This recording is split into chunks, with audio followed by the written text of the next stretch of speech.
Mobile तोड़ दो यार ना सामने देखो यार ना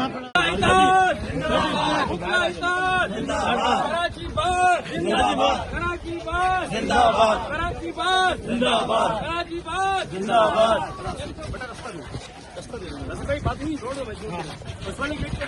इन्होंने एक वीडियो बनाई थी। उस वीडियो में बुकला के खिलाफ इसने नाजेबा अल्फाज और इसने कहा था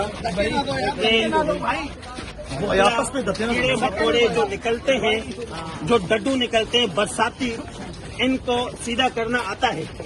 कहने की बात ये जो मुकदमा दर्ज करवाया गया था कोर्ट के ऑर्डर पे हुआ था, उसके बाद नमाज की बेहुरमती का मुकदमा था। ना कोई पर्सनली किसी वकील के साथ आज वाला जो मामला है ये ऐसे वकीलों ने मिसबिहेव किया है, वकीलों के बारे में बोला है, उस बुनियाद पर हमने किया है। और हम इसको जो कराची की हमने मेहमान नवाजी बता दी है, हमारा भाई है, लेकिन वकील कोई भी वकील बताए वकील